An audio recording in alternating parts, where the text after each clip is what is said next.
What's up, everybody? This is Hoops with Noel, but we don't have Noel. He was unfortunately unavailable, so it's Hoops with Noel, but actually with Blake and Vish. We're streaming to talk about some basketball today. It's been a little while since we've talked about the NBA. A lot has happened. The Suns and Bucks are in the NBA Finals. The Detroit Pistons are coming up next after getting the number 1 overall pick to possibly draft Cade Cunningham and Jalen Green. Blake, how are you doing? Dude, I'm doing good. Free agency looming. I'm excited for the Bulls to get TJ McConnell, get the Arcidiacono Satoransky upgrade, and finally complete the backcourt with Kobe, McConnell, Levine. It's gonna be I'm excited for it. I mean that's a three-headed monster right there. Are you worried about the Detroit Pistons? I mean, I understand that you're excited. Like, TJ McConnell is kind of a big deal, but like the Detroit Pistons, I'm telling you, I've been telling you, Blake, for years that they're up next, and they're finally up next now. Dude, I mean, I haven't been – if I was a Detroit fan, I have not been excited since the days of getting Reggie Jackson and pairing him with Andre Drummond and just forming that lethal duo. With Kentavious Caldwell-Pope on the wing, I mean, he was a really good third option. I mean, they made the 8 seed a couple times, got swept each time, but they had some good days with Drummond and don't forget Greg Monroe, Josh Smith. Hey, now you're going too far back. Brandon Jennings, Rod Stuckey, those were not happy days. Those were sad days. But now Detroit basketball it's back. And obviously, before everybody just leaves right now, we're not going to talk about the Pistons in this show. Again. As a Pistons fan, I'll just be ready, 2026, 2027, when the entire NBA landscape is talking about the Pistons, possibly Jalen Green, Cade Cunningham, or Jalen Green / Cade Cunningham duo with the Emoni Bates. Like, everybody's talking about the Pistons, but let's move away from the Pistons. Let's move away from TJ McConnell, even though I think that's really interesting that Blake wants TJ McConnell for his Bulls. You better come. Let's talk about what's important with the NBA playoffs, and let's start off with Trae Young. I think that Trae Young was one of the more heavily scrutinized players this season. The Hawks made a lot of moves this offseason. A lot of people expected the Hawks to take the next step, and you're a few weeks away from the All-Star break, I would think, and the Hawks had a losing record, and Lloyd Pierce wasn't up to par, and Cam Reddish hadn't ascended in his second year and lived up to the potential he showed at the end of his rookie season. DeAndre Hunter was playing great basketball, and then he started battling injury stuff. Bogdan Bogdanovic was getting injured, all of that, and the Hawks weren't living up to everything. Then you insert Nate McMillan, and the Hawks magically became one of the best teams in basketball. They went on this magical playoff run. Trae Young, in my opinion, proved he's a superstar. But not to answer the question, because I think that that's where you're going to go to. Blake, what else do you think Trae Young proved in this first playoff run, other than I think most people would say now that he's a superstar? Yeah, so first things first, the fact that he didn't make the All-Star game, just like looking in hindsight, is kind of like wild. This team didn't have anyone make the All-Star team. He didn't even make the All-NBA team. And there's guys that when I compare Trae Young to on the All-NBA team at guard, I'd say he's just as good. You could even argue potentially better. And that's wild to me. He didn't make that. Ben Simmons was chosen as an All-Star over him. Now, Ben Simmons had a great regular season, but I mean, Trae Young was the number one player on a 5 seed, so that's got to count for something. So first off, just how disrespected they were by NBA standards and him specifically, and I know a lot of it's probably just due to his defense, and his defense is not good in any way, shape, or form. Don't need to beat around the bush. It's something that he's heavily criticized for, but going off of that in the playoffs. I saw this was from a LeBron website, so take this what you will, but him and LeBron are the only 2 players to average 29 and 8 in a postseason run with a minimum threshold of 15 games. I mean, just putting them 2 on that list is pretty crazy to me.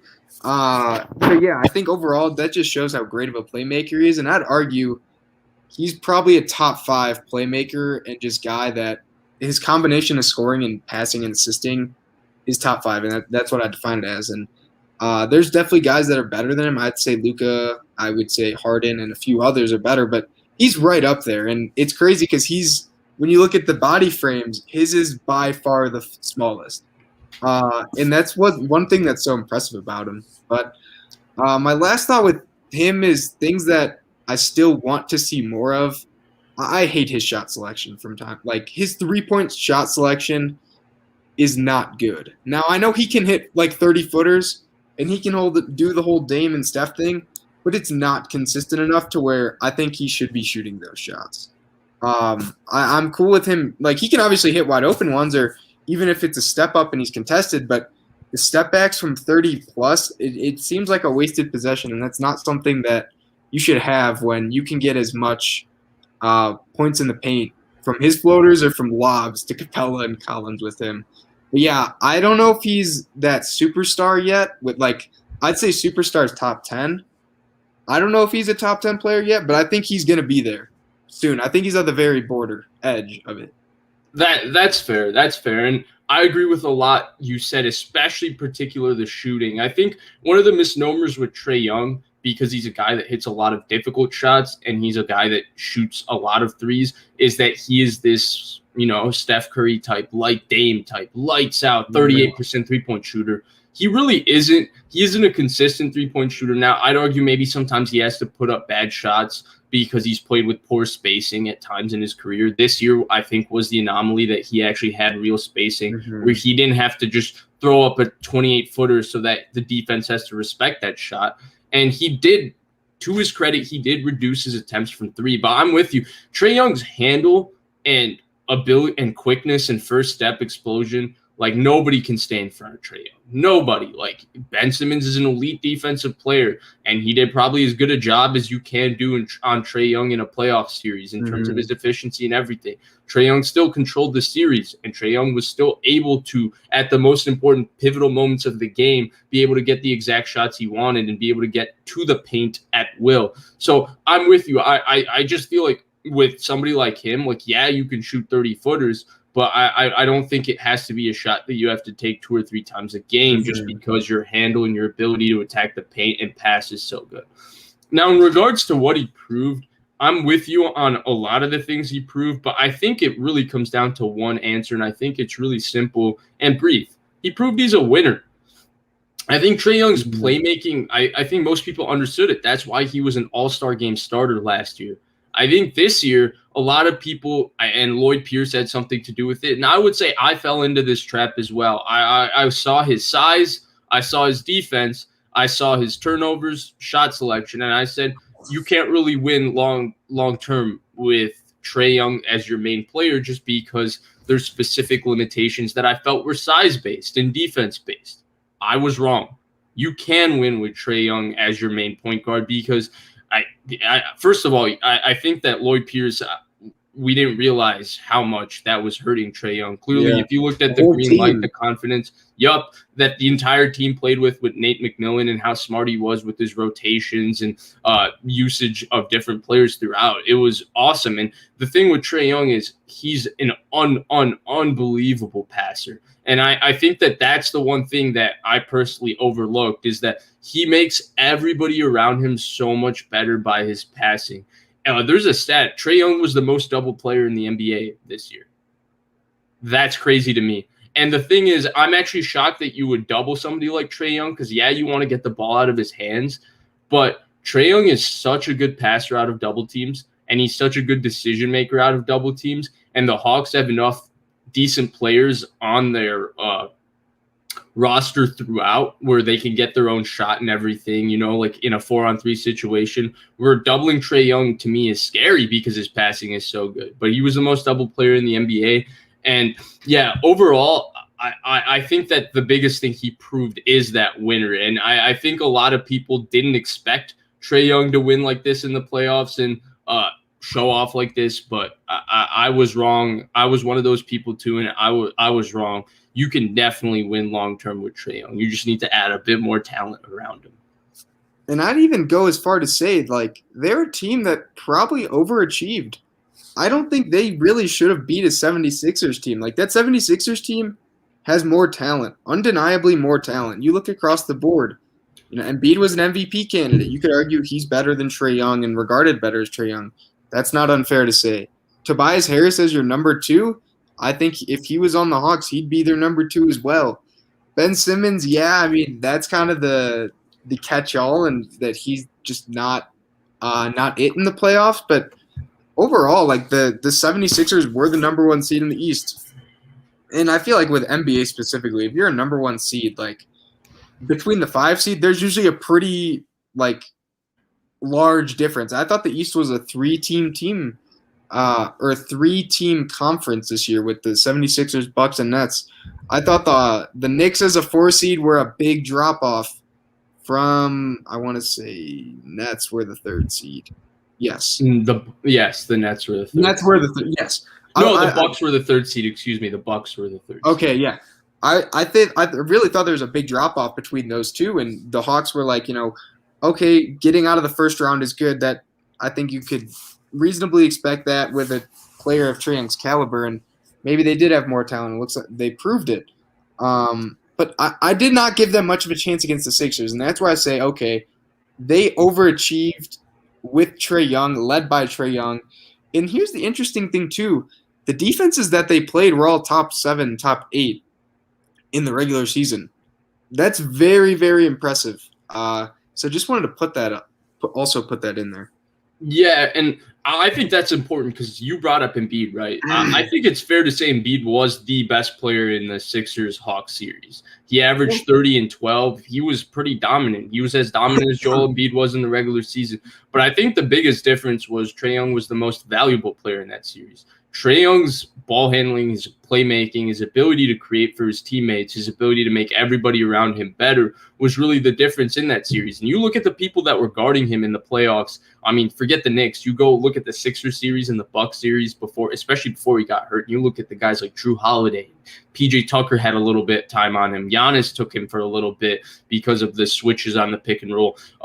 Chris Middleton had him a couple of times. Matisse Thybulle had him for a decent amount. Ben Simmons had him for a decent amount. Seth Curry, who's not a bad defender at all, had him for a little bit. And you look at all those people, and no matter who was in front of him, Trae Young was still able to get the Hawks good offensive possessions. And really, the Hawks offense is overly reliant, in my opinion, on Trae Young. Yes. I mean, Herter from time to time can get his own shot and consistently make it. Bogdanovich, same thing, but obviously, with his knee, it was a little inconsistent. Maybe it'll be better if he's healthier. Sweet Lou will give you 1 or 2 games in a playoff series, and everybody would be like, see, that's Sweet Lou Williams. But they'll forget about the other 3 games in the playoff series where he just looks like he doesn't want to shoot the basketball for whatever reason, or he throws up a lazy floater or just leans left and throws up a contested mid-range jump shot. So when you look at all of that, the Hawks only function if Trae Young is constantly getting everybody else good shots and getting himself good shots.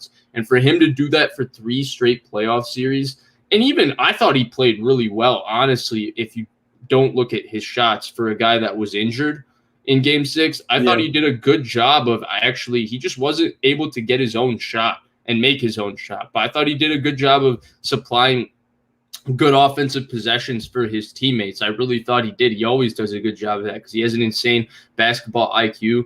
So, I mean, yeah, he's really just spectacular. And honestly, I totally underestimated him, and I was totally wrong to have that outlook on him pre-Nate McMillan. Yeah, and I like that you mentioned that they're overly reliant on him because I feel like this is a common theme that's just been kind of brewing lately. A team gets a young star. They just want to just only surround him with shooters, and, it's a good strategy, right? I think the Mavericks are in a very similar boat with how they're constructed. You could argue the same for the LeBron Cavs for some years, and even to a lesser extent this Lakers team because Anthony Davis is way better than the other number 2 options. But when they rely so much on the point guard's playmaking, and they say, we have a bunch of shooters around, you just get them shots, if that person's like not on, like it's going to be very, very hard to win because your whole win condition is based on this guy's going to, shoot well, get buckets for himself, and then also be able to create open shots for someone next to him. And if they get slightly injured, I think Doncic had something with his neck, and then Trae Young, obviously with the ankle, he somehow stepped on the refs because it's Georgia sports. It's just a cause for concern because if they get injured, you're basically just saying we are kind of handicapped right now because our whole win condition is this guy's going to be so great that he just carries us. It's James Harden with the Rockets. It was the same exact thing. And these guys put up insane regular season numbers, and they carry less than rosters further than they should. Too. Yeah, Westbrook to a lesser extent. Yeah, lesser extent.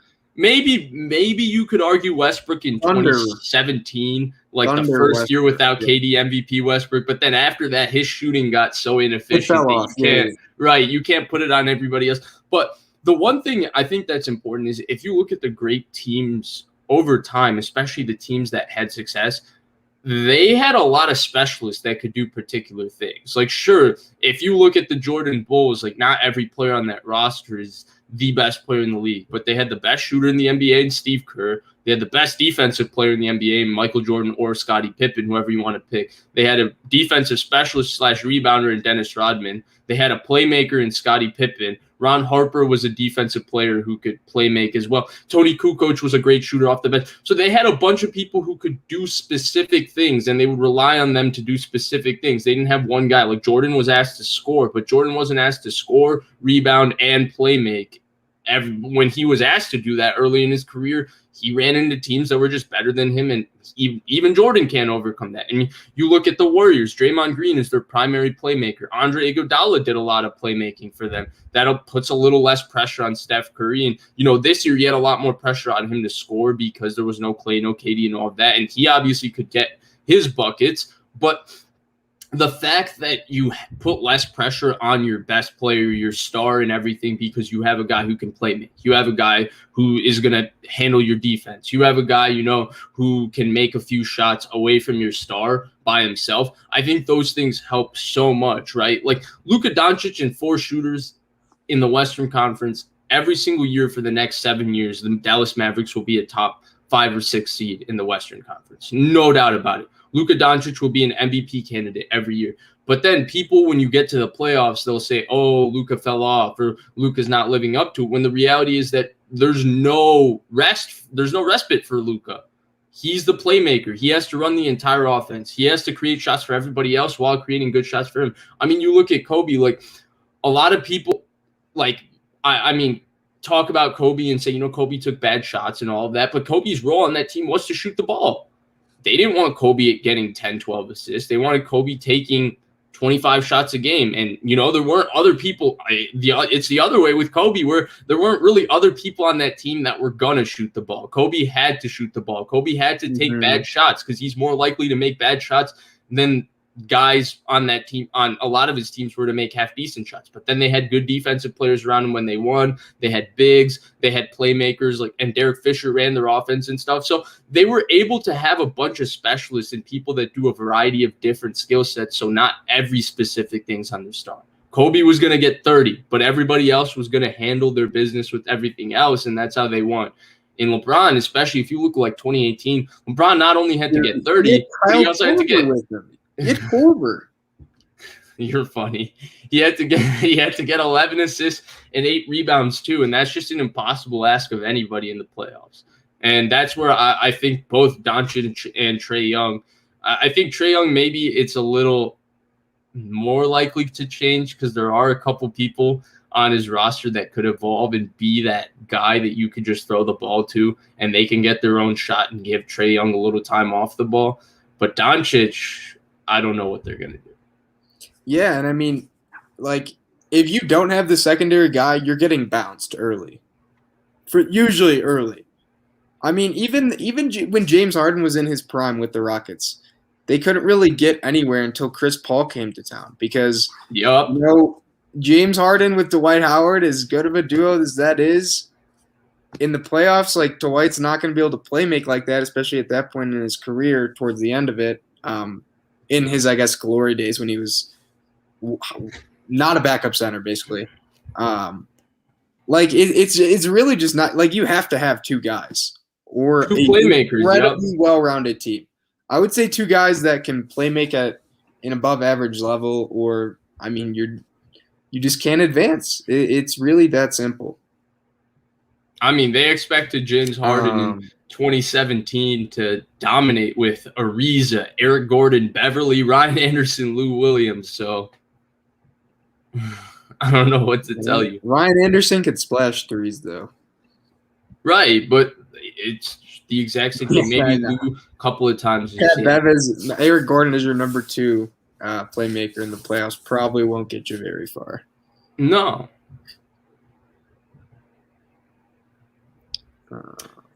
So, shall we move on to our next topic? We talked about Trae for quite a bit.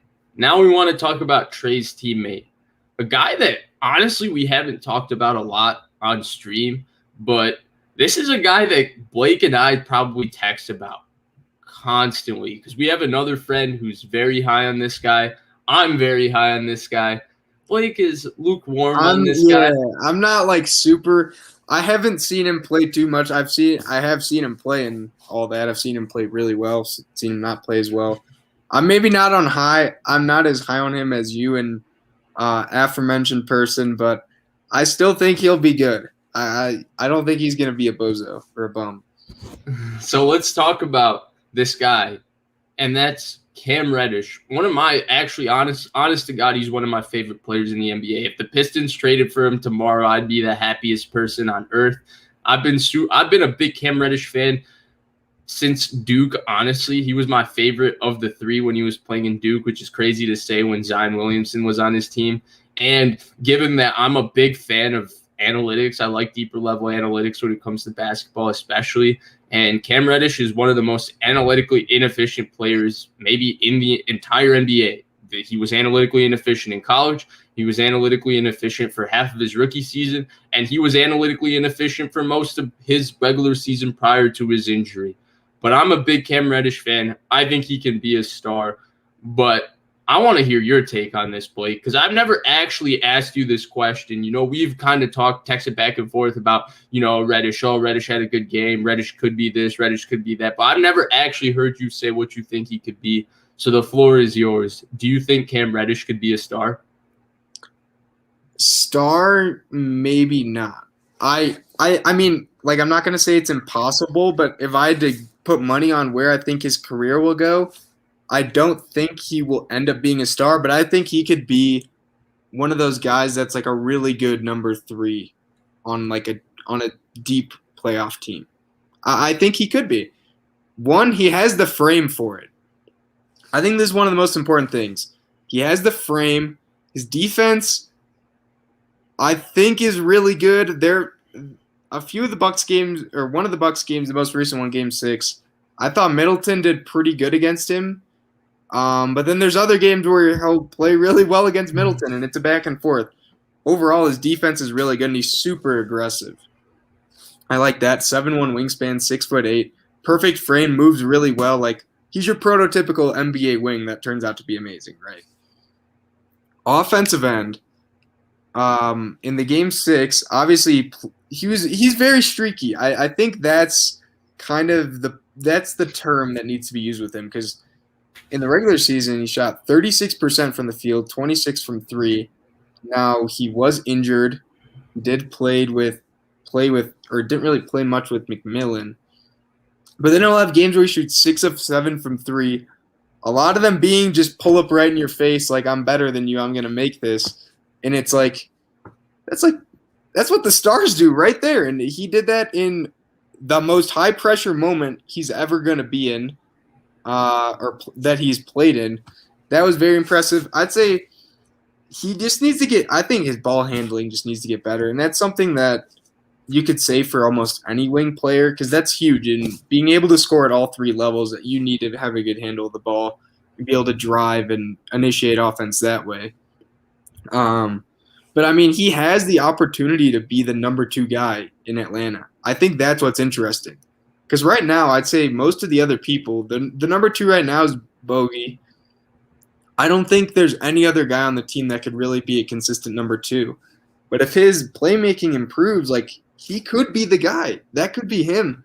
I just say need to get more consistent shooting, better handle, and just more experience. Be healthy. I mean, I don't recall if he had injuries at Duke, but he did kind of. He was there. He was okay. He was hurt his entire season at Duke, and then he got surgery, so he missed the entire offseason before his rookie season. Okay. So he has dealt with quite a few injuries. Yeah. And he's had like 2 or 3 surgeries in a span of 2 years, a very short period of time. I was just gonna say too, like, I feel like he kind of underwhelmed at Duke compared to what most thought of, but now he was third fiddle to 2 top 3 draft picks, so kind of hard to do much when that's around you.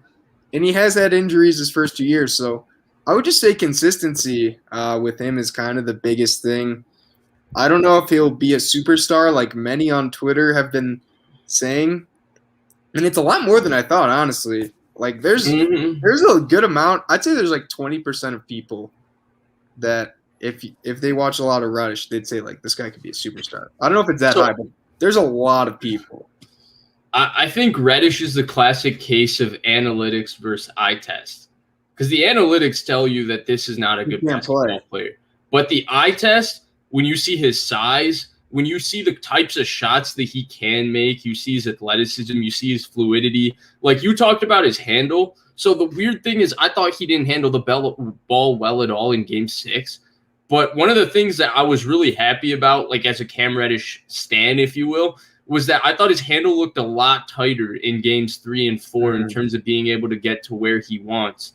And I do think probably the best case scenario comparison for him is either like a Tracy McGrady or Paul George, who essentially to me compares to Tracy McGrady. Paul George is like, that's the comparison, right? You see the Paul George, and Nate McMillan, who coached Paul George, says like, oh, he could be the next Paul George. But to get to being Paul George, I still think there's a lot of work. First, he needs to get a lot stronger.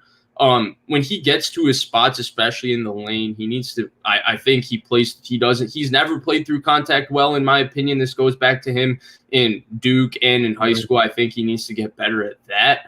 But like overall, if you look at his size, his movement ability, he's not a consistent shooter, but he can shoot the basketball. There's a difference between those two things.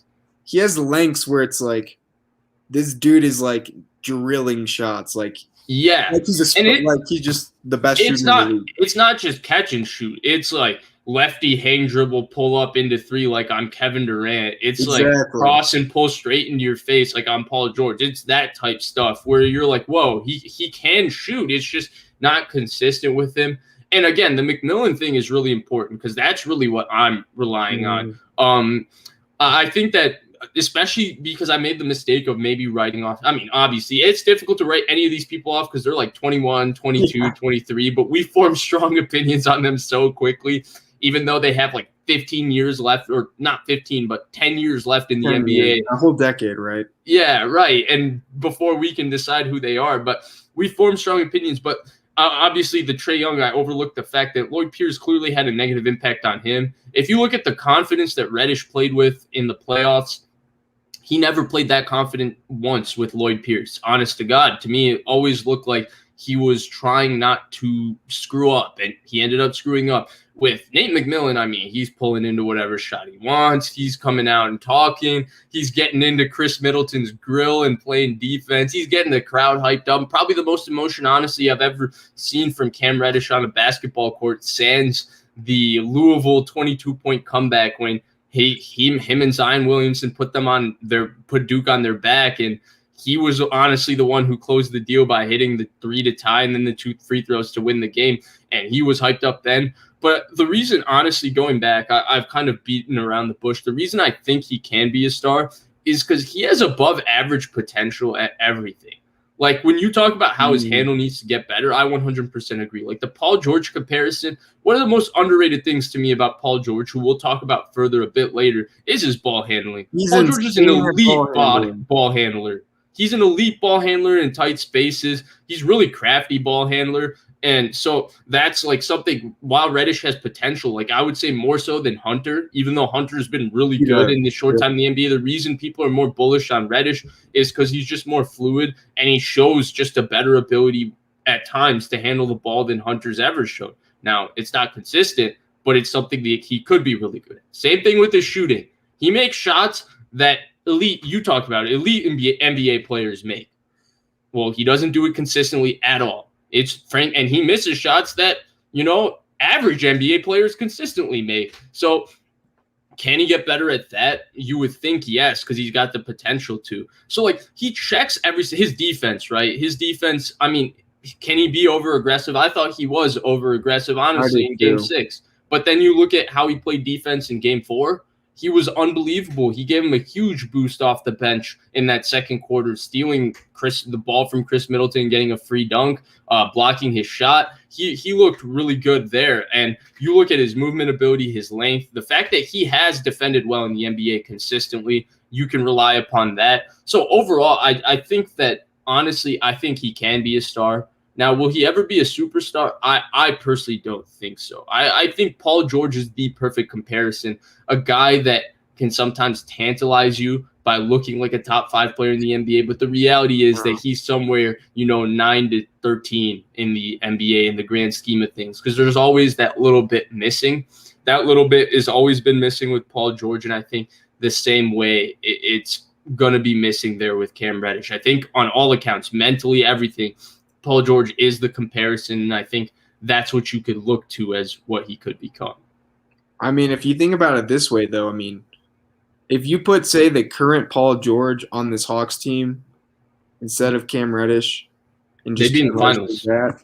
That team would be insane. They'd be in the finals. Paul George, we've seen him struggle a lot, but we saw what he did this playoffs. And if you had him with Trae Young, and then plus a bunch of other, like, really solid, like, complementary pieces, yeah, that's a insane 1-2 duo. I'd argue that's a top 3 or 4 1-2 duo. I agree. I think they would be in the finals. Has Paul George ever played with a playmaker like Trae Young? Regular season he has. Russell Westbrook. But even Russ, I think I'm a big Russ fan. I think Russ is a hell of a basketball player. I've defended Russ. We have videos on this channel of me defending Russ. Trae Young is a better playmaker and a more natural playmaker than Russ ever was. Russ, when he came in the NBA, was a defensive 2-guard.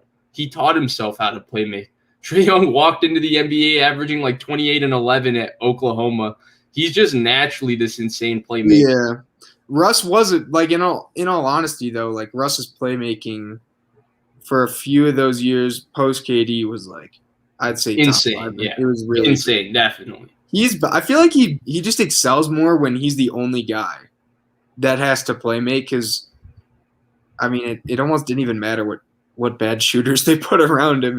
They'd always figure it out. I mean, they made the playoffs running a lineup where Alex Abrinas, their 8th man in their rotation, was their best shooter. They actually started Russell Westbrook, Steven Adams, rookie Domantas Sabonis, and Andre Roberson with Victor Oladipo on the same floor and made the playoffs. Think about that. They were just watching some 80s or some 2000s basketball and just. You know who their best shooter was on that starting lineup that season? Probably his MVP Sabonis. season? No, it was Russell Westbrook. Shot 35% from 3. That's pretty good for him. I'm surprised it was that. It was shockingly great for him. But yeah, honestly, so just to sum up with Reddish, Blake, where do you kind of stand? Where do you think he'll end up? I think you think he could be a star, but you're maybe a little more bearish on whether he reaches it. I would say, like, number 3 guy on, like, a championship level team would be where I realistically see him ending up if he reaches most of his potential. Okay. So I'm just a Cam Reddish fan, so this might be just a little biased. I'm going to say he ends up being the Hawks' secondary star.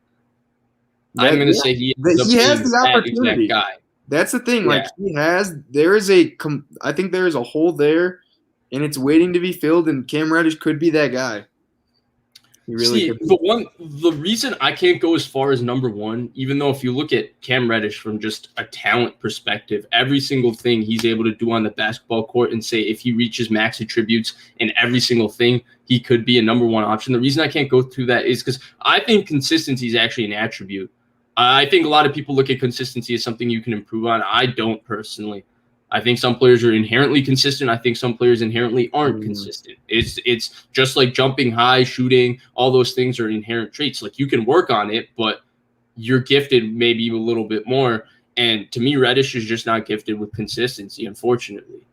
So I can't call him a number one option. Yeah. But Trae Young is. Trae Young is. Even though he was somewhat inconsistent, but he was also, asked to do everything. Only guy really making tons of plays for everyone. So that's bound to happen. So we talked about Cam Reddish. Should we talk about the guy we just spent some time comparing to Cam Reddish?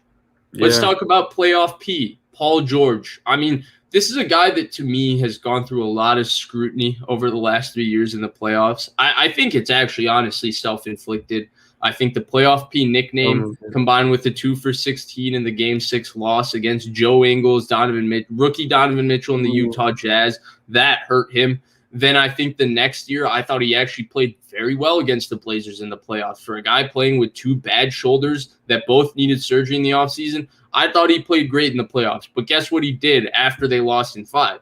He said that's a bad shot about the Damian Lillard FaceTime 40-footer to beat him. So then that got him into a bunch of hot water because then a lot of people started slandering his name recklessly because he said that's a bad shot. He became a meme. And then finally, I don't want to poo-poo what he went through in the bubble. I think a lot of people have. Mental health is obviously something that is, I think, sometimes overly stigmatized. I think he went through something. I'm glad that he was open about it and talked about it because it isn't something we should push under the rug. It's important. He seemed to be getting help, and I'm glad that he did that. And for anybody out there that does need it, please reach out and talk to people.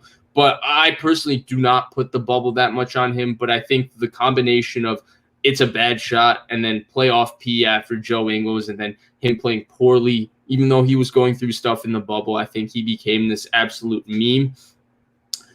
Getting to this playoff run, before I send it to you, one thing I did want to touch on is that I felt like a lot of people, because of those 2 past years, were looking for reasons to jump on this meme. Like, oh, ha, ha, ha, let's make fun of Paul George. Oh, look, Paul George shot 5 for 20, or Paul George missed 2 free throws. Let's just jump on Paul George right now and, get on him and call him a choker, blah, blah, blah. Again, I thought it was actually a little unfair to him this playoffs, though it's been fair in the past. But let's get into talking about the nitty-gritty and why it was unfair. Let's analyze his 2021 playoff run. I'll send it to you. What were your thoughts on Paul George in these playoffs? Yeah, so I just wanted to first touch on the point, I think these past playoffs were, specifically the Thunder one, that really just shed a negative. I viewed him a lot differently. I will just say, I viewed him a lot differently after that. And it happened again with the Trailblazers, and then again in the bubble. And that's when this year I predicted the Clippers to go to the finals, and I was like, can I really predict a team with Paul George, who has consistently underwhelmed the last 3 playoffs, to go to the finals? I said, I'm going to trust it this year. He played a lot better in the regular season. Now he's played good in other regular seasons, but I feel like he's always been injured. But he lived up to my expectations. He might have honestly exceeded them. I know the efficiency wasn't there at times, but as the main playmaker, I thought he did a great job. I really did. And that was something that I didn't know if he was going to step up to, but he did. And I forget what game exactly it was, but there's obviously the 40-point game where he was 15 of 20. Game 5. Game 5, right. And I thought he was super resilient. I mean, this Clippers team went to 2 back-to-back Game 7s. They started off 3 series down 0-2 and clawed their way back. Now, I think that's a testament to not only his resilience and, his mental just strength, but also just Ty Lue's great adjustments and how much better than Doc Rivers I think he kind of showed he was. And And then just going in without Kawhi, like, what is he going to do to step up to the plate? I thought he did step up.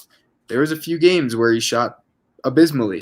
But even when he was shooting bad, he was still playing really, really good defense, grabbing tons of boards, staying positive, drawing fouls, getting to the free throw line, playmaking for others, the type of stuff that maybe you would not have seen him do in the past as well as he did. And I think that just goes to show, like, if his shot's not falling and he's the secondary guy, there's a lot of other things he can do to kind of still have a strong impact on the game. And that's what I think he proved to me, that he is able to, if he's not shooting well, because as we've mentioned, like, Paul George is very, very streaky. Very streaky. But if his shot's not going in, what is he going to do? Well, he rose to the occasion, in my opinion, in these playoffs. Offensively, with playmaking. Defensively, with defensive rebounding on Ayton. I think he had 16 rebounds a couple times. He out-rebounded someone who's like, 7'1", 7'2", who's got at least 30, 40 pounds on him. Like, that's incredible. And all this while playing the most minutes. He was averaging over 40 every game.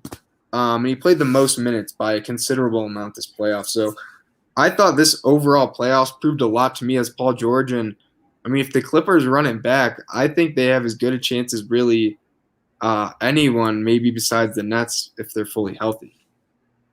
I 100% agree with your last point, and honestly, everything you mentioned. Like, in my little whatever I was talking about at the beginning, I talked about it, right? How I think he's been a little overly criticized. I personally thought he was a little overly criticized for the bubble, just because this is a guy who came out and told you, hey, I'm going through something. I thought that it's more our duty to be a bit more empathetic that he might have been going through something rather than saying, oh, you just are going through it when you're playing poorly. No. It's not when he's playing poorly. He doesn't have control on when he goes through something like this. So I thought there was just a lack of entire societal empathy from the community to Paul George. But forget that. Let's just talk about his playoff run this year.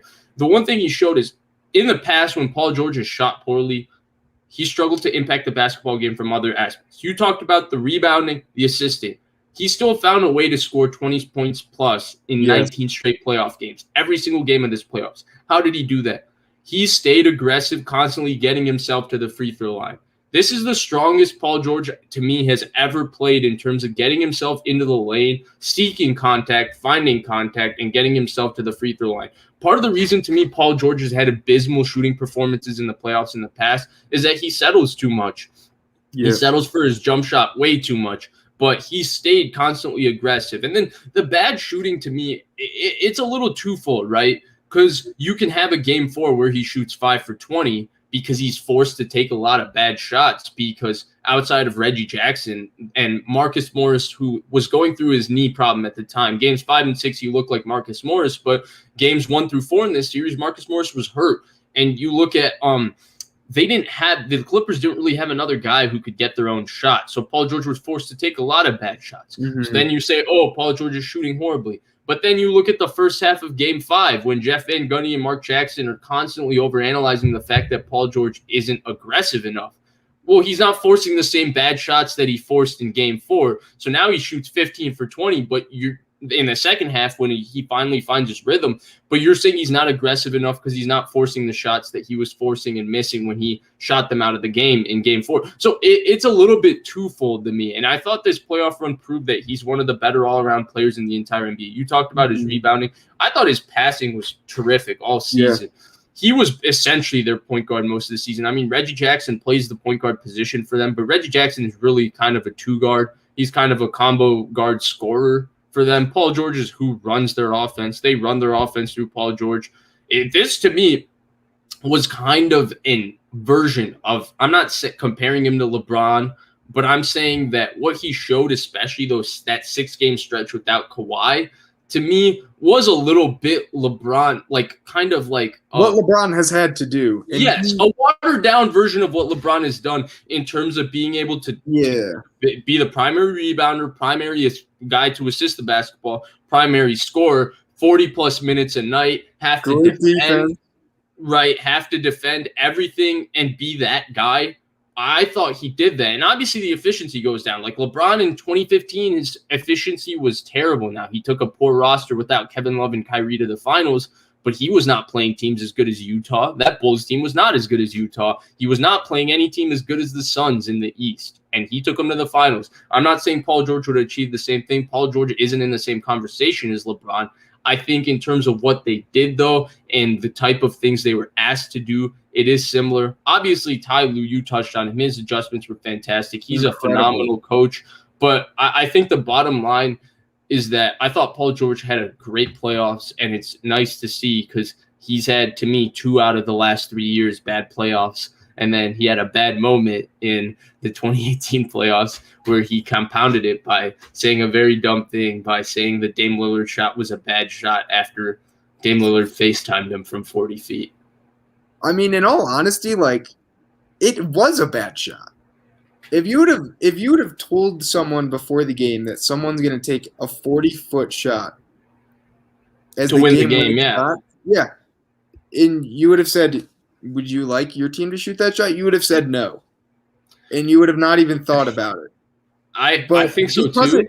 Because it went in, it was considered not a bad shot. It was a bad shot. It just happened to go in. I think so too. I think the reason people got on Paul George is because he sounded salty. But I thought he got a hell of a contest on the shot too. Yeah. Like, he's not wrong. It's just like if you lose and you just get like someone hits a game winner in your face from that deep, like, you probably just don't want to say anything because like it can't help. Anything you say is not going to help. Besides like, you know, they're a great team. Dame's a great guy. Like anything you say to like discount it's going to sound like, yeah, you're salty or you're just like very full of yourself. Oh, 100%. 100%. Honestly, and I think that's what really gets him. It was the playoff P proclamation and then the Joe Ingles. It's just that he says things that just rubs people the wrong way. And I actually liked what he said after this playoffs, honestly. He didn't say anything except for the fact that, you know what, I fell short again. And it was nice to hear him say that because I think 2 years ago, if Paul George played the way he played in this playoffs, the all-around basketball that he played, the minutes he logged, a lot of games he was really putting the Clippers on his back with a lot of clutch shooting from Reggie Jackson to help him out, effort from Mann and Beverly. And, of course, when Marcus Morris played well, this Clippers team looked really good without Kawhi Leonard. But I think the biggest thing is that he didn't say anything controversial or anything. He just took it on the chin and he moved on. And I'm really excited to see if the Clippers are able to retain Reggie Jackson, retain Nick Batum, what they do with the contract, how Terrence Mann looks next year. Maybe Ibaka's back heels because I think that I understand the Clippers are a cursed franchise, but I looking at their roster, looking at their coach, looking at their 2-star players, I think that they do have 1 year where things could possibly go right. And if things go right, I think they will be the NBA champions. I think they have like 1 or 2 more years. Paul George is 31, which is kind of crazy. Like, he's getting up there. Kawhi's probably late 20s, I want to say. Yeah, he just turned 30. Yeah, so like I feel like the time clock's ticking, but I think Ballmer is cool with going into the luxury for a couple years because like it's Steve Ballmer. I mean, they got the Ballmer plan for a reason. So yeah, and then further to the point you made about Paul George taking on the chin, I think it's just a different like mentality with him, and that's a good thing. Because obviously, like his teams have gone through a lot. I mean, they collapsed a 3-1 lead in the Western Conference semis last year. So when something like that happens, like that's hard to come. Like you have to be resilient, and I think that just shows like the change of attitude that's year over year, and with Kawhi in town, anything's possible. I agree with that, actually, and I actually do want to make that point before we move on. I think when people say Paul George is, I mean, I don't use these terms, but people call him, the operative words are like soft, or he isn't that guy, all those things. I think it's a little bit close-minded because the one thing Paul George is, if he's anything, like, I understand the criticism to Paul George. I'm a Paul George fan, but I'm not here, like, yeah, he deserved to be criticized after 2017 with OKC. 100% saying Dame bad shot. Yup, he deserved to be criticized. The bubble thing, do I wish we empathized with what he was going through a bit more? Yes. But did he deserve to be criticized for how he was playing basketball? 100% yes, because he was terrible in the Mavs series. He was terrible in the Nuggets series, especially by his standards. But the one thing to me that you can't say about Paul George is that you can't say he isn't resilient. He is really resilient. This is a guy that cracked his leg in half. One of the ugliest injuries I've ever seen. He fought back from that. This is a guy who fought back from two shoulder surgeries in the same offseason. This is a guy who fought back from all the memeing that people had on him when Dame hit that shot on him. All the memes he took from the bubble, what happened. All the memes he took from Joe Ingles outplaying him in a closeout game in a game 6. So if there's anything you can say about Paul George, he is very resilient because he's overcome quite a bit in his career. Now, does he play poorly in big games? Yeah, he's played poorly in big games. But to me, that isn't a sign of softness or mentally weak per se. I don't know why it gets that kind of representation, because if anything, Paul George is mentally strong and resilient. Definitely. He just isn't the kind of guy that performs in pressure situations. I don't know if that's necessarily a weakness. There's like few who do, and also too, it's just kind of like with him, like, yeah, I mean, if you say someone took a bad shot after you get a 3 splashed in your face and you lose, like, it's just a bad look, and then you declare yourself playoff P after playing well in round 1 of the series. Game 1. Losing, and Joe Ingles is taking your lunch money. Yeah, people are going to come at you. And it also just comes with the territory of being a top 15 player. You know, greatness is expected of you. And if you're not consistently performing with greatness, people are going to get on your case. That's the nature of the NBA. And especially when there's only 5 guys, like, if you play bad and you're one of the two best guys on your team suffers a lot more. It's not like the NFL where if you're a receiver and you drop a few passes and you're the best guy, teams can pick up slack. But if there's 5 guys and you're the best and you're playing bad, your team's not going to go very far. It's that simple. Especially if you talk. And that was the big thing for Paul George. He talked. And if you talk, you just open yourself up for more criticism. Like, if you say that's a bad shot, you're going to get criticized. Like the playoff fee declaration. Well, then don't let Joe Ingles outplay you in a closeout playoff game. That's just that's just a bad look. I mean, Joe Ingles, love the guy.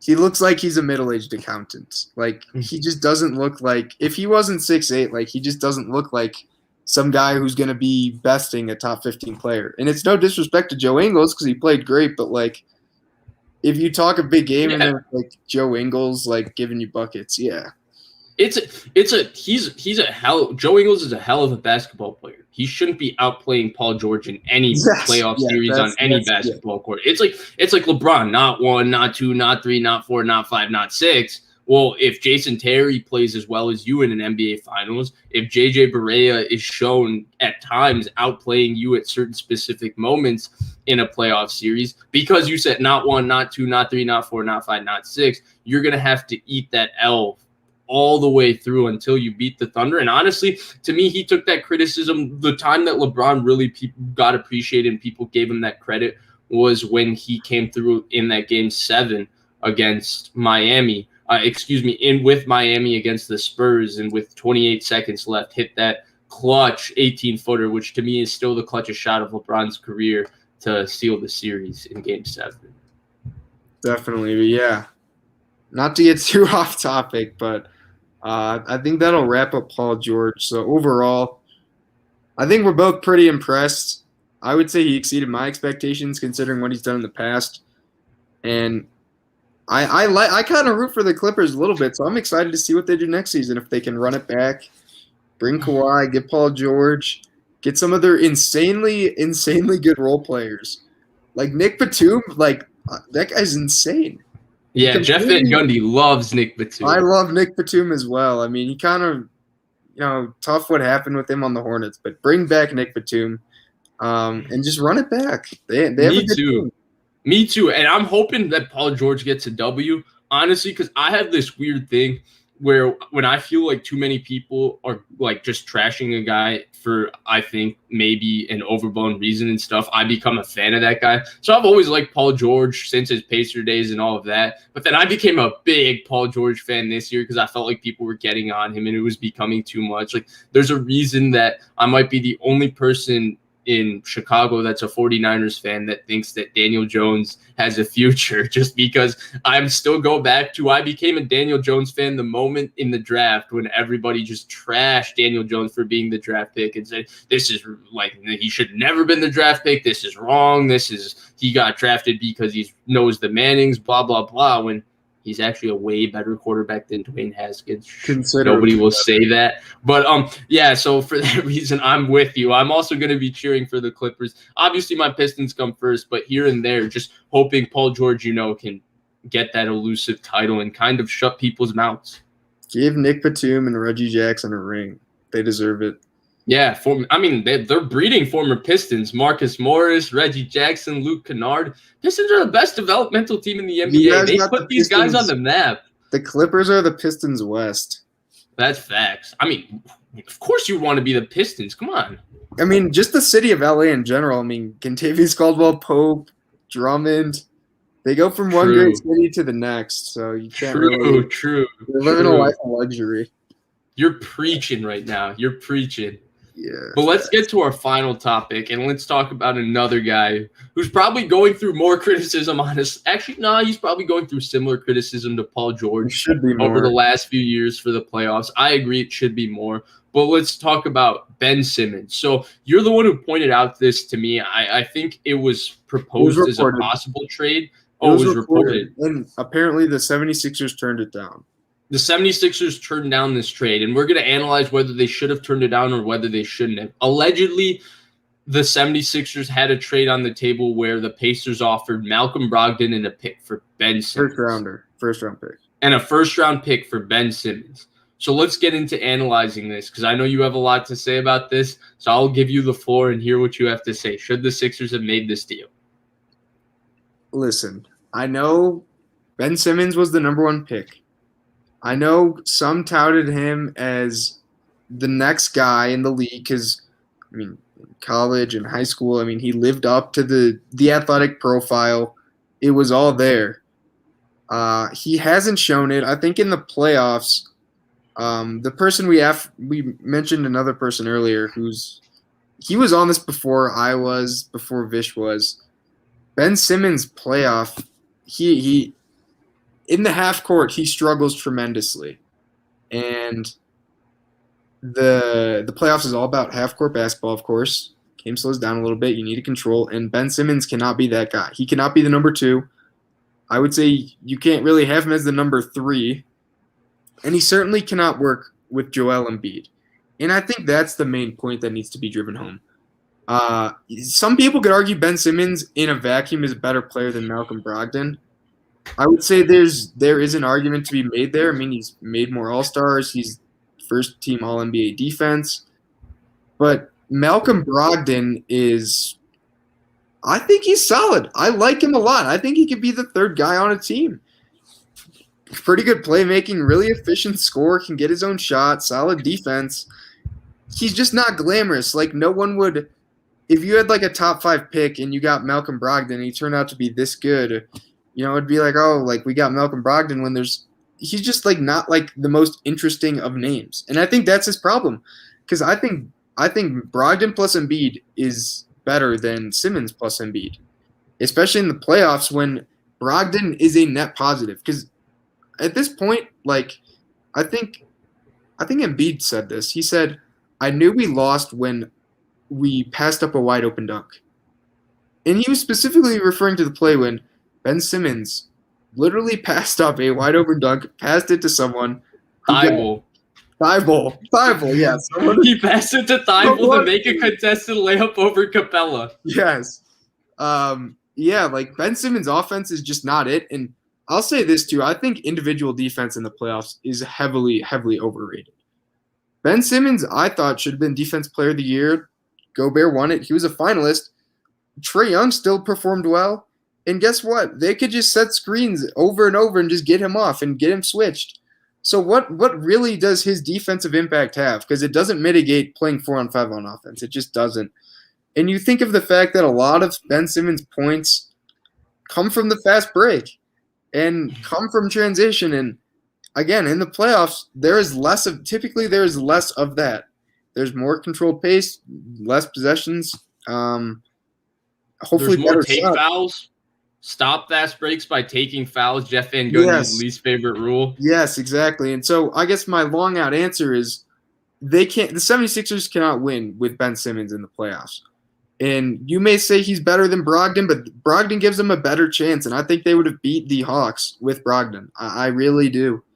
And I think Tobias, I'll give you this comparison. I would say their big three for the 76ers is at least somewhat comparable to the Bucks' big three. I would say Holiday's better than Brogdon, and I would say Middleton's better than Harris, but it's not like a crazy amount difference. And Giannis and Embiid are very similar. So, yeah, that's the point. So I agree with that. So I'll start there. I think I'm with you. I think they should have made this move. So I'll start there. I think that big three is comparable to the Bucks. I think the Bucks have a little better players. I think Giannis is a little better than Embiid. I think Middleton's a little better than Tobias. I think Holiday is a little better than Brogdon. But I think it's similar stylistically in terms of the big three, where the Sixers have the advantages. I'll take Seth Curry, Danny Green, Thibault, Korkmaz, that entire Shake Milton. I'll take that over Pat Connaughton, Brooke Lopez, PJ Tucker. They're role players. And I would say the Bucks role players have woefully underperformed this entire playoffs, especially because they're all supposed to be good shooters. And the Bucks are shooting 31.7% from three throughout these playoffs. And if they win the title, it will be the worst three-point shooting team since the 2004 my Detroit Pistons won the title shooting 30.4% from three. So just harp on that. Number two, the reason I would make this trade is because the Philadelphia 76ers lost playoff games. Obviously, when Doc Rivers is your coach, you're going to blow games in historic fashion. It always happens because he thinks playing 10 people in a game 7 is important. I mean, what are you doing playing 10 people in a game 7? This is do or die. Guys shouldn't see the court unless they can play. But maybe 8 at max. Right. Ben Simmons' free throw shooting hurt them. Malcolm, your point guard has to be able to make free throws to win in the playoffs. It's key. Part of the Bucks' problem, Eric Bledsoe was not a consistent playoff free throw shooter for them, right? So your point guard has to be able to make free throws. That's why I think one of the biggest things the Bucks have done is they've moved Giannis to a more off-the-ball role in fourth quarters by putting him in screen and roll actions where he's the roller, getting him off the ball and free runs to the rim, maybe giving him these semi-medium post-ups. And he's been a lot more effective in playoff fourth quarters this year than he's ever been because he's not on the ball and he doesn't have to worry about shooting free throws. Why do I say this? Malcolm Brogdon's a career 89% free throw shooter. That changes things in the playoffs. Malcolm Brogdon is a career 40% shooter from three. He shot 39% from three this year. I think that's helpful. And I think the biggest thing you touched on is that Ben Simmons, Joel Embiid is just not a viable combination to win in the playoffs. Do I think Ben Simmons has a lot of holes in his games? Yes. Am I someone that was high on Ben Simmons maybe a year ago, a couple of years ago? Very high on him. When you look at his defense, his handle, his passing, all of those things, which brings me to say that if you put Ben Simmons to me in like a situation like Giannis, where it's Ben Simmons and 4 guys that can shoot the basketball, I think that he could win games and take a team to the playoffs. Now, I think that team would have a very defined ceiling where they would lose probably round 1 in the East. But I think Ben Simmons could average 19, 10, and 7, and he could look like this really good basketball player. But when you have a 7'2" guy with the skill and the strength and the body and the ability Joel Embiid has, the guy better be in the block, which means that where does that put Ben Simmons in the half-court offense? Because he's pretty much useless everywhere else. And you don't want him on the ball late in playoff games because he can't shoot free throws. So that's, to me, is the biggest thing. To me, they're not going to get equal value for what they think Ben Simmons is. For an all-NBA, a guy who's been an all-NBA player, an all-NBA defensive player, rookie of the year, number 1 overall pick, you're not going to get that type of value for Ben Simmons because he has specific flaws in his game.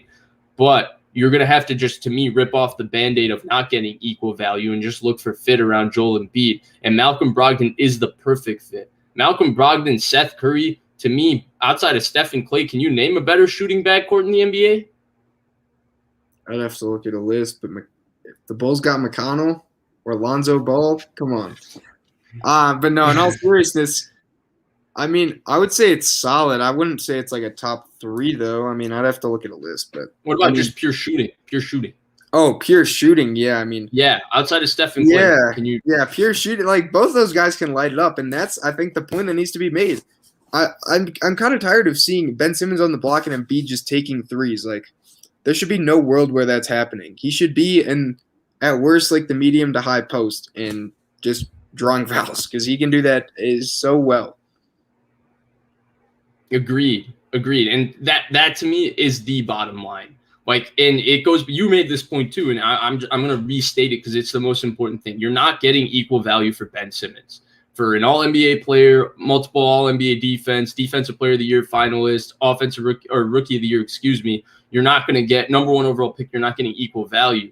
You just have to get what's the best fit. And Brogdon, to me, is the perfect player for what they do. And they're not going to get much value elsewhere because, to me, Tobias Harris is a guy who's paid like a max player. He's not a max player. So you don't have a lot of cap flexibility to just sit here and, go sign somebody else to help you out and stuff. So this, to me, I can't see the Sixers honestly doing much better. And I'd rather have Malcolm Brogdon than, let's say, CJ McCollum becomes available later in this offseason. I'd rather have Malcolm Brogdon than him. So I like that because CJ is another name. I'd even almost rather have CJ than Ben Simmons because I would too. What's the worst that's going to happen if you try something new? Because Ben Simmons does not work.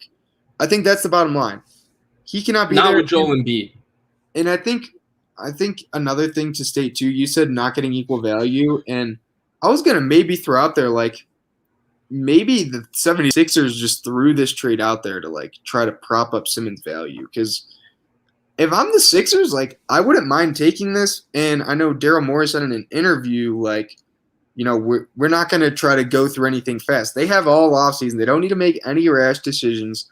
But Morey values shooting heavily. I mean, you saw what the Rockets did. They just loved putting up threes. And what did he do this offseason? Well, he traded Richardson for Seth Curry in what was turning out to be an absolute fleece, like unbelievable fleece. I liked Richardson a lot, but he fell off the face of the earth in Dallas, and Seth Curry played better than he ever did in Dallas here. So I did just want to throw that out there because if they were able to get a guy of Brogdon's caliber, and I think they should, and again, I'm gonna say it again, like. It's just because Malcolm Brogdon's just not like the most marketable, most attractive guy on your team as your number 2. And like, it's nothing against him. It's just, that's just kind of the reality of the situation. He hasn't been in big markets, not the most marketable, not the flashiest dude. He plays really fundamentally sound basketball and is just really good. But it's nothing that's going to, ESPN's going to televise your games because you have Malcolm Brogdon, Agreed. And one thing I did want to touch on, I actually think that's very plausible because you brought up Daryl Morey, right, and how he loves shooting. Well, Daryl Morey is probably the most invested in analytics of any of the executives in the NBA. Outside of his 19-20 season, Malcolm Brogdon is the analytics king. When you want to talk about the analytically perfect role player, that's Malcolm Brogdon. 90% free throw shooter, 40+% shooter from 3, can handle the ball but is very efficient off the ball, doesn't turn the basketball over, can play defense. And Malcolm Brogdon is literally the perfect analytics role player, honestly. He's obviously a little bit more than a role player. I don't know how many role players average 21 and 6 in an NBA season. So he's honestly just perfect. And so that is plausible because I see no scenario where honestly just knowing that and I'm saying this obviously from reading from afar, but like knowing that Daryl Morey loves analytics and knowing how analytically efficient Malcolm Brogdon was, especially if the year the Bucks were the 1 seed and they lost to Toronto. If you look at Malcolm Brogdon's season, he got hurt, and I thought that's what really hurt them in the playoffs too. But if you look at his season and just look at the raw analytics of his shooting and his efficiency and everything, Malcolm Brogdon was unbelievable, and that's why I see no scenario where Daryl Morey, because he's so analytically inclined, doesn't love Malcolm Brogdon, the player, and love the fit with Seth Curry, who might be their second best player, honestly, the way he played in these playoffs, to go with Joel Embiid. I mean, I was going to say, too, like, and that was Brogdon as the probably number 2. Number 1 or 2 is Sabonis, right? He'd be the number 3 on the Sixers because for whatever reason, as much as we want to rip into Doc Rivers, he knows how to get the most out of Tobias Harris. I don't understand. Tobias Harris was great with him on the Clippers, and he was great this year. And he's probably not a max player, right? But you need stars. You need really high-quality guys that can get buckets. I like Tobias Harris as their number 2 guy if they get a guy like Brogdon. I don't hate it. I mean, there's definitely, like, I'd rather have Paul George or I'd rather have Kyrie, Anthony Davis. You could do a lot worse than Tobias Harris as your number 2 guy in the playoffs. I agree. Like, I'd say he was a top 3 number 2 option in the East. I'd say he was up there probably. I mean, he'd be the number 2 option on the Hawks, be the number 2 option on the Knicks. Probably he might even be the number 1 on the Knicks. So, like, Tobias Harris gets slandered a lot. He played solidly this year, very underrated in my eyes. Overpaid, but people don't look at him in a bright light. Brogdon as your number 3, and you get a pick, I would do it. I like that trade. And it's just I think the relationship is just, it's donezo with Simmons and Philly. I just think it's run its course. They've run it back a couple times. Scary Terry, he killed him the first time, and this time it was, Trae Young. So, Morey, come on, Morey, you got to do it. That's the bottom line in my eyes. Yeah, I agree. I 100% agree. And honestly, I think the bottom line for both of us is that, again, you're not going to get equal value for Ben Simmons. Rip the Band-Aid off. If you have an opportunity to get a really good basketball player that could impact your immediate future in terms of winning a title with Joel Embiid, especially as long as he's kind of reasonably healthy, you just got to send it. You got to send it. In the regular season, one more thing. The regular season, I don't care. Like, it doesn't matter what Ben Simmons does in the regular season anymore. I get he'll put up 14. I get he'll be All-NBA Defense Player of the Year conversation. The regular season just really, like, it doesn't matter at this point. Once you're a team that's made the playoffs a few times, the expectation is it doesn't matter if you're the 1 seed. It doesn't matter if you're the 5 seed. Like, however far you go in the playoffs is how you'll be judged. And so far, Ben Simmons' playoff resume has not been kind. And you got to do something else. You got to mix it up. You're beating your head against the wall if you run it back with it. Do you know? I'll say one more thing to put a bow on this on why it didn't work. The Philadelphia 76ers in the last 2 years, I think, have lost 1 home game. I don't know this for sure. I think it's one. It's under 5. They've lost under 5 home games with Ben Simmons and Joel Embiid on the floor together. They lost 3 to the Atlanta Hawks in 1 series at home. That tells you that this just isn't working in the playoffs. These 2 players are great. I would say Embiid is great individually. I would say Simmons is good individually. Yes. But together, it's just not stylistically a good fit. And so I think that brings us to the end of this stream. Please like, share, subscribe, comment down below on your thoughts on the topics, your thoughts on Trae Young's first playoff run, Paul George's playoff run, whether Cam Reddish can be a star. Correct answer is yes. And finally, the Ben Simmons stuff and whether he should be traded to Malcolm Brogdon. Guys, we'll be back probably Wednesday or Thursday of this week to talk some more football. We'll stream live. Peep my Twitter, and I'm sure we'll send something out on YouTube on when exactly we're streaming. So keep an eye. It'll probably be Wednesday or Thursday of this week. We'll try and get Grant on sometime soon again. We have to finish up our salary cap discussion and everything. But thank you, everybody, for watching. And again, please like, subscribe, share, and we'll be back next time. Thanks.